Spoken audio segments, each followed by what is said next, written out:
Bonjour, chers téléspectateurs. Merci de suivre Diaspora TV. Comme vous le savez, aujourd'hui, nous allons parler de la RDC. La semaine dernière, s'est tenue à Genève une conférence internationale qui était censée mobiliser des fonds pour la situation humanitaire qui est jugée préoccupante par les acteurs sur le terrain. Mais comme vous le savez, le gouvernement de la RDC n'a pas participé à cette conférence humanitaire. Alors, pour en savoir plus sur le pourquoi, nous avons voulu interroger les autorités.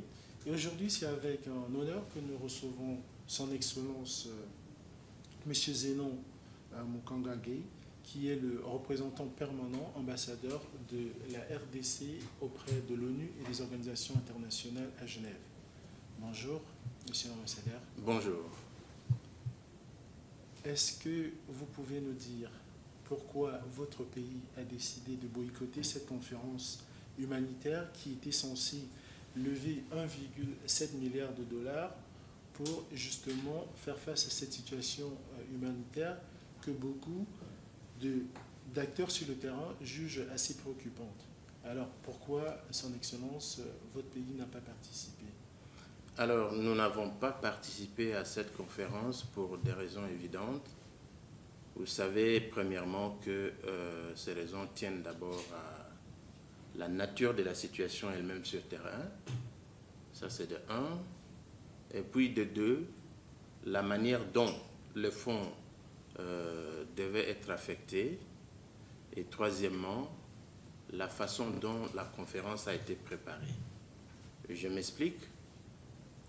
D'abord, en ce qui concerne la situation sur terrain, vous allez constater que les chiffres qui ont été donnés par les ONG internationales ne sont pas conformes à nos chiffres. Ça, c'est de un. C'est comme si on voulait comparer une situation d'un malade qui souffre de la malaria et à qui on dit que pour l'aider, il faut qu'il accepte qu'il a le sida. C'est un peu cette situation que nous avons vécue.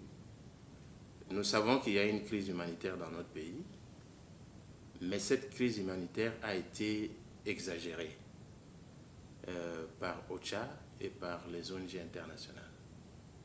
En ce qui concerne les chiffres, comme je vous ai dit, nous sommes dans les 230 000 déplacés internes.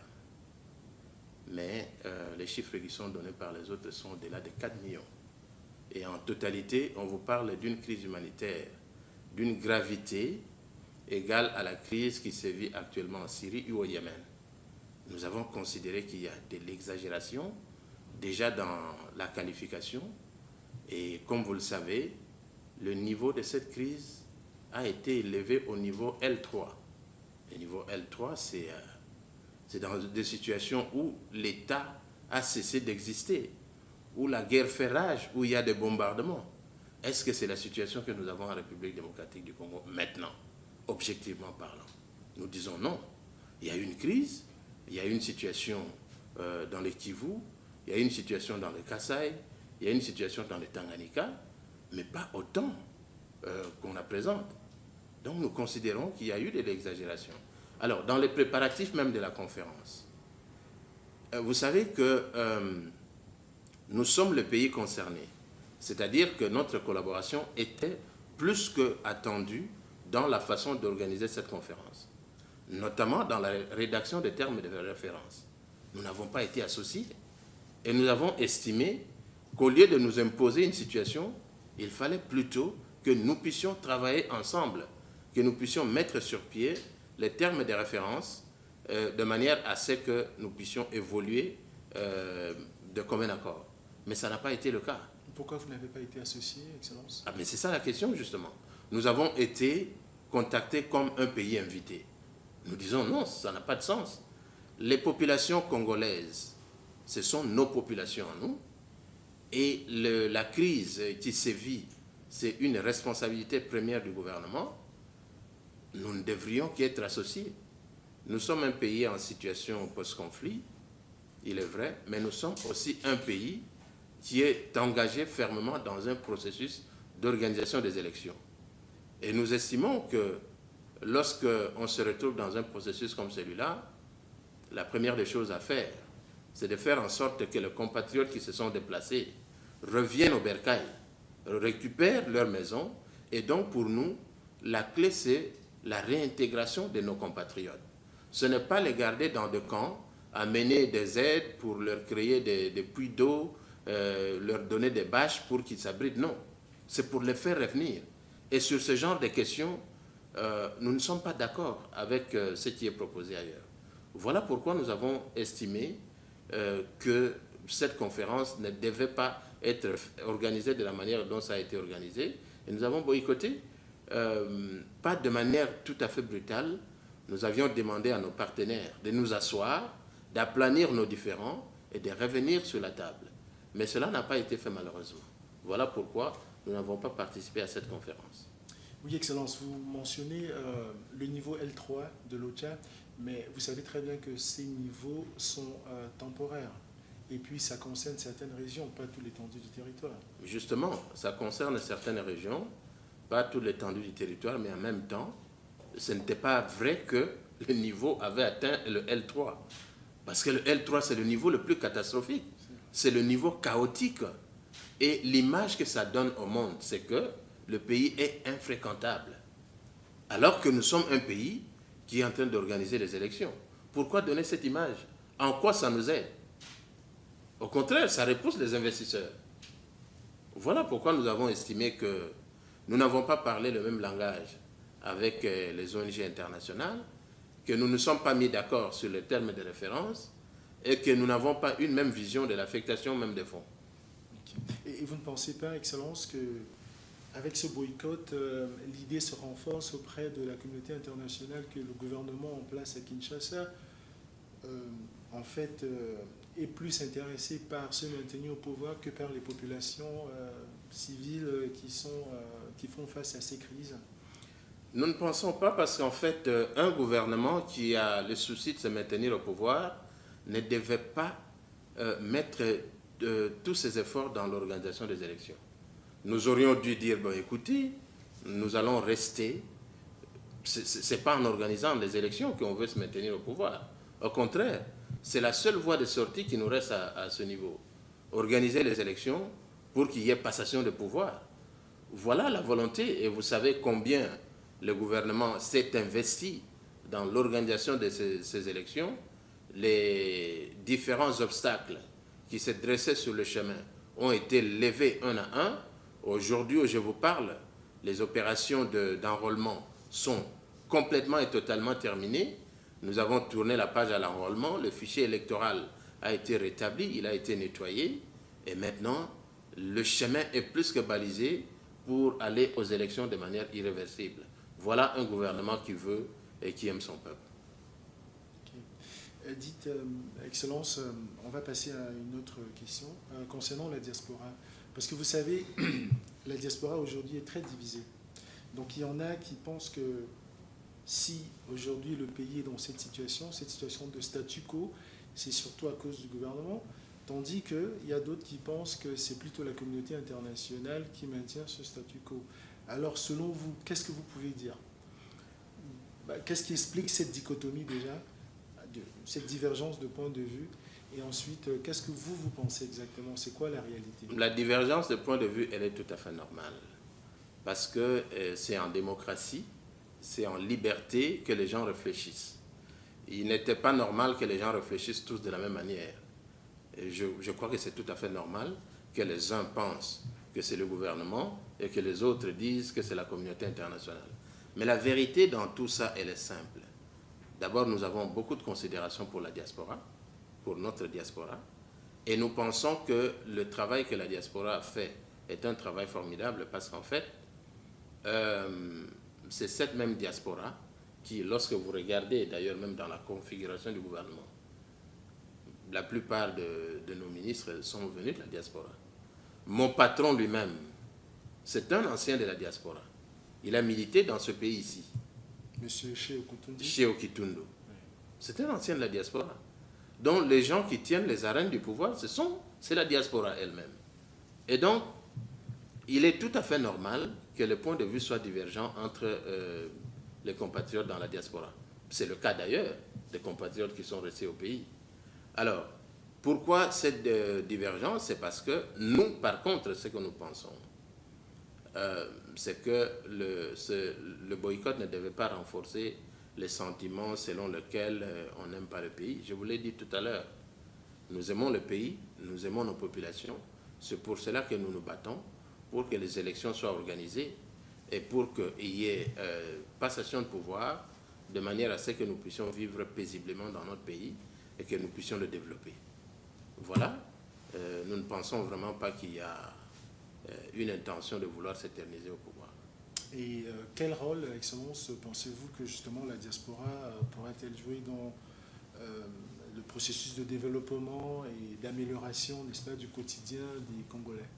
Nous pensons que la diaspora joue un rôle très capital. Vous savez que lorsque nous prenons en considération l'aide au développement, que nous comparons l'apport de la diaspora par rapport à l'aide au développement, l'apport de la diaspora est de loin supérieur aux prévisions de l'aide au développement, pas seulement dans notre pays, mais dans la plupart des pays de l'Afrique.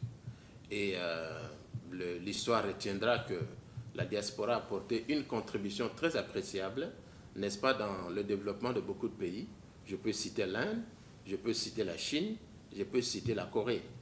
Et ce sont des exemples qui montrent que la diaspora peut jouer un rôle capital dans le développement d'un pays. Nous sommes conscients aussi du rôle que notre diaspora est en train de jouer. C'est pour cela que nous approchons davantage cette diaspora, nous l'encourageons davantage, parce que si vous regardez aujourd'hui, vous allez au Congo, vous allez constater que le boom immobilier qui a eu lieu depuis un certain nombre d'années aujourd'hui est principalement l'œuvre de la diaspora. Les Congolais de la diaspora ont beaucoup construit. La plupart des petits hôtels qui pullulent partout dans Kinshasa, ce sont l'œuvre de la diaspora. Et donc, l'apport de la diaspora est très important et très capital. C'est pourquoi nous allons vers la consolidation des liens entre le gouvernement et la diaspora. Et d'ailleurs, l'une des avancées que nous avons opérées cette année-ci, c'est d'associer la diaspora au processus électoral. C'est-à-dire que dans la marche vers la tenue effective des élections, après le nettoyage du fichier électoral, il est prévu que la diaspora congolaise soit associée. C'est-à-dire que cette fois-ci, la diaspora va voter et élire ses dirigeants. Voilà une considération à l'égard de cette diaspora. Et la diaspora, Excellence, elle sera représentée aussi? Est-ce qu'il y aura des députés ou sénateurs qui représentent la diaspora ou pas encore? Oh, mais s'ils doivent participer aux élections. Ouais. C'est aussi une façon de dire qu'ils ont un quota dans la députation et à tous les niveaux. À tous les niveaux. Il y a des Congolais de la diaspora qui sont candidats président de la République. Il y a des Congolais de la diaspora qui sont candidats députés. Il y a des Congolais de la diaspora qui sont candidats gouverneurs. Et donc, c'est leur droit. C'est le droit de tout Congolais. Il n'y a aucune discrimination, il n'y a aucune différence entre les Congolais de la diaspora et ceux qui vivent au pays. Très bien. Je vais enchaîner, Excellence, avec une autre question, cette fois très sensible. Vous savez que les avoirs de certains dirigeants dignitaires du régime en place ont été gelés dans plusieurs pays en Occident. Et j'aimerais juste savoir comment est-ce que vous interprétez cela et puis qu'est-ce que vous pouviez dire, n'est-ce pas, par rapport à cette situation?